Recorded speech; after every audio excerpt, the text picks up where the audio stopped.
Welcome back, Sethbling here, and I've also got Dinnerbone with me to help me demonstrate some of the new features of command blocks in the Week 38 snapshot. So if you look over here, this is, well, just notice that, but the first thing I want to show is this is a bedrock barrier that you can pass right through if you're in creative mode, but if you're in survival mode, like Dinnerbone, he'll try and go through, but he can't. So that's pretty cool. That's very useful for sort of a control room, which I have in here. So only if you're in creative mode can you get in here. You can imagine all this being encased in bedrock so that nobody can actually get in here except for the operators or administrators of the server. I'm gonna go ahead and flip on my stasis field and head back through here, and you notice the stasis field is now on. That's the beacon. Hey, what happened to my sign? Looks like Dinnerbone broke my sign. Very naughty. Alright, so the stasis field is going to come in handy here because this is like a prison. So I'm going to go ahead and teleport Dinnerbone into the stasis field. I happen to have the coordinates handy right here. And he's going to get teleported right up there, and he's basically hung up in midair. You'll notice there's a lot of spam in my console about teleporting Dinnerbone. So there's a new game rule, command block output. Whoops.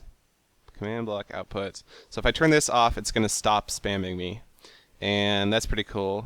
So some of the cool things about this stasis field, Dinnerbone won't be able to place any blocks because he's too far away from any surfaces.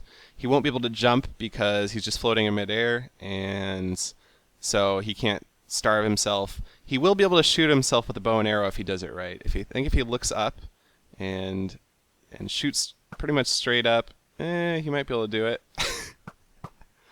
He's trying.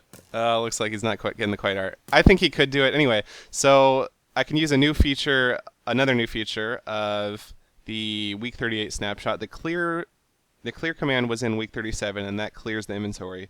But if I just clear him of item 262, I can remove all of his arrows. And so now he's not even going to be able to shoot, and he's just kind of stuck up there. This is like a server prison thing. If someone's being a jerk, you can do this.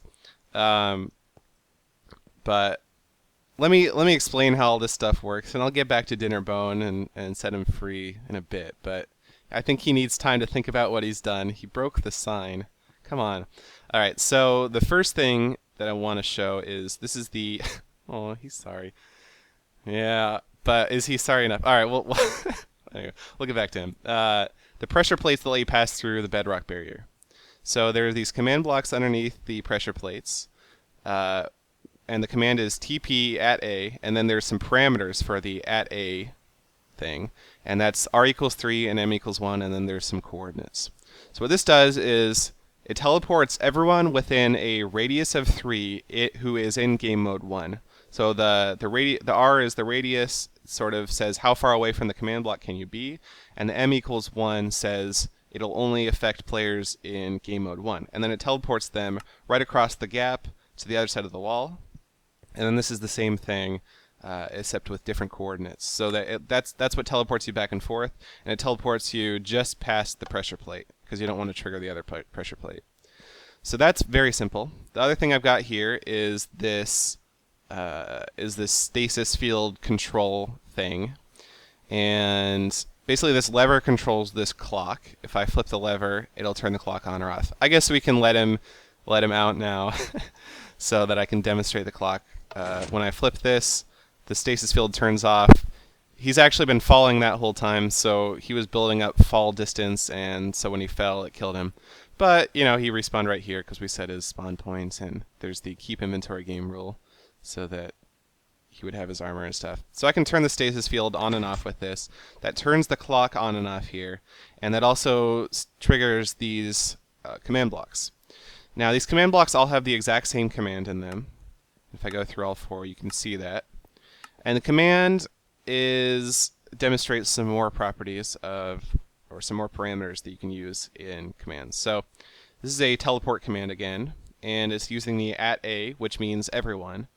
And then there are 4 parameters in the at A. There are 4 subparameters, I guess, in the at A parameter. And these are a set of coordinates and a radius. The negative 1823 is the x-coordinate, 72 is the y-coordinate, 1403 is the z-coordinate, and 5 is the radius. So what this means is it's going to look for everyone who's within 5 meters of that coordinate. And it's going to teleport them to negative 1823, 75, 1403, which are the parameters of the TP command. So basically it'll just look in a certain ball of area and for anyone who's in there, and it'll teleport them right back to the center point of the stasis field. And so as the player falls like a meter, it still just keeps them right at the center of the stasis field, and there's 4 of them just to make sure that every tick the player's getting teleported right back to that stasis field. So I mean, that's pretty much how it works. It's pretty simple. If you want to look at all of the different things you can do with the new command parameters in the Week 38 snapshot, I've included a link in the video description so you can check out the full documentation, if you want to call it that, of what you can do. And thanks so much to Dinnerbone for helping demonstrate all these new features and for implementing the new features. And thanks for watching.